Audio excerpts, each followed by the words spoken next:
Yesu ashimwe bene data muraho neza nongeye kubahereza ikaze mu mwanya w'ijambo ry'Imana. Reka dutangire dusenga. Mana yacu uri Imana y'urukundo, tunejejwe n'amahirwe duhaye kumva ijambo ryawe. Nyemerera Mwuka wawe wera yende ku by'ubwiru bwawe waduhishuye uyu munsi, hanyuma biduhishurire tubashisha no gusohoza icyo wadutumyeho, tubisabye twizeye mu izina rya Yesu Kristo, amen. Uyu ni umunsi wa kane w'icyumweru. Muri iki cyumweru turimo turaganira ku mbabazi z'Imana. Uyu munsi turasoma amagambo Yesu ubwe yivugiye ari mu butumwa bwiza bwa Yesu Kristo ko bwanditswe na Matayo ibice 9. Turahera ku murongo wa 11 tugeze ku wa 13. Matayo 9:11 yaranditse ngo, abafarisayo babibonye babaza abigishwa be bati, niki gitumye umwigisha wanyu asangira n'abakoresha b'ikoro n'abanyabyaha? Abyumvise arababwira ati, abazima si bo bifuza umuvuzi keretse abarwayi, ariko nimugende mwige uko iri jambo risobanurwa ngo, icyo nkunda ni imbabazi si ibitambo, sinazanywe no guhamagara abakiranuka keretse abanyabyaha, Imana itugirire neza.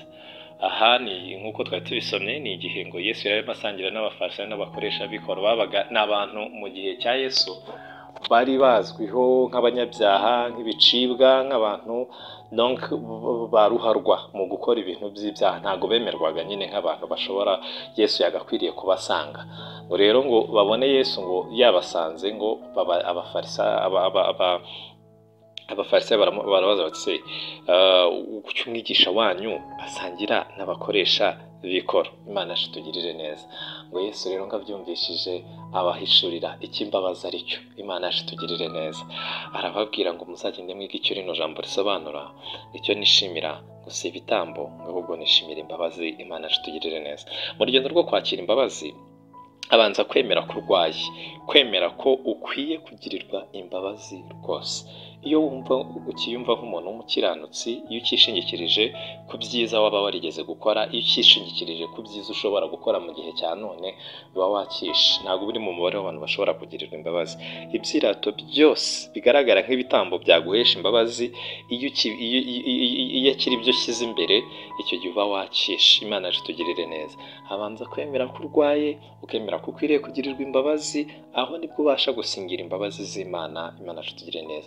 Ibintu byose wakirata, iby'abarwayi wasuye, imfubyi n'abapfakazi wafashije, iby'ukuntu uririmbira Imana, iby'imvune zose wagize mu murimo w'Imana, ibyo ukabyirengagiza ugashimikira imbabazi z'Imana. Imana itugirire neza. Nayo iki bibanza imbere, nguze umurimo twakoze, nguze ukuntu twavuze aha n'aha, nguze ibintu twakoze, ibyo bintu ntabwo ukiri mu mubare w'abantu bagomba kwakira imbabazi, uba wawikuyemo. Imana itugirire neza. Ariko iyo wamaze kubishyira ku ruhande, aho niho Yesu akunda, niho hamunezeza, niho uronkera imbabazi. Imana itugirire neza. Aho mu guca bugufi ukumva ko ukwiye imbabazi, nka kuriya bariya bakoresha b'ikoro bari bameze. Bari bayizi ko ari abanyabyaha, babaga babizi, bakumva bakeneye ubuntu bw'Imana, bakumva bakeneye imbabazi z'Imana. Ariko ku rundi ruhande abafarisayo bo bumvaga ari abakiranutsi, ahubwo bakumva Yesu niba akwiriye kuza kureba, akwiriye kuza kubashaka. Ariko nyamara hari abandi bari baciye bugufi. Mwene data uneze amatwi uyu munsi, ni byiza imirimo ukorera Imana ni myiza pe. Nanjye mbikubwira ndayikora, kandi nyikora nyikunze, nanayikora ku bwinshi. Ariko ibyo ngibyo ntabwo ari byo byampesha kugirirwa imbabazi ku Mana. Ikimpesha kugirirwa imbabazi ni uguhora nciye bugufi imbere y'Imana, nkumva nkwiriye kugirirwa imbabazi, nkumva ndo kugirirwa impuhwe, nemera yuko ndi umunyantege nkeya. Imana itugirire neza. Mu Cyongereza nawe bavuga ngo we are not perfect. Imana itugirire neza. Ntabwo turi parfait. Uko kuntu tutari parfait bikwiye gutuma duca bugufi, tukashimikira imbabazi z'Imana kugira ngo tuzegere, kugira tuzishyikire. Ibyiza wakoze kera rero, ibitambo by'ibyo ubasha gukora none, ya mirimo idasanzwe ubasha gukora, wabona nta n'undi ubasha kuyikora.